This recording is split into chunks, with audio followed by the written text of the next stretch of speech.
আদেশকে পালন করেন, সাতাজিদুনি ইনশাআল্লাহু মিনাস সাবিরিন। আমি আল্লাহর কাছে আশা করি, তিনি বলেন আমাকে ধৈর্যশীলদের অন্তর্ভুক্ত পাইবেন ইনশাআল্লাহু ইনশাআল্লাহু মিনাস সাবিরিন।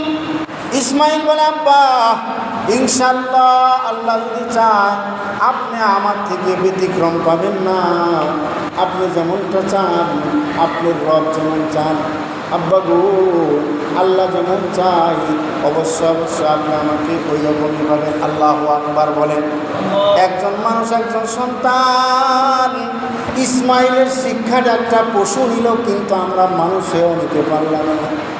গরুটাকে যখন জবে দেওয়ার জন্য রশি দিয়া ফেলি, গরুটাকে যখন আমি আপনি শোয়া দিই, ওয়াতাল্লাহুল জাবিন, ইসমাইলকে যখন চিৎ করে শোয়াইছে, ইসমাইল বাবাকে বলে আব্বা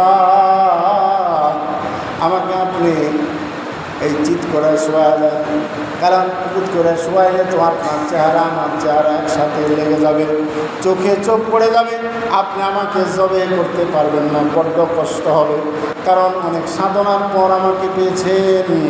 আব্বা গো আপনি আমাকে চিৎ করে শোয়ান।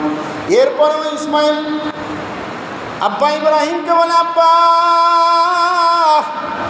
আপনি আপনার চোখটা ভালো করে বেঁধে নেন, কারণ আমি সন্তানকে যখন তাকে দেখবেন আপনি ছুরি চালাতে পারবেন না, মায়া লাগবে, মহব্বত লেগে যাবে, আল্লাহর হুকুমের মধ্যে ত্রুটি হয়ে যাবে, কিন্তু আমি আপনি আল্লাহর হুকুম পালন করি ঠিক, মহব্বত নিয়ে না।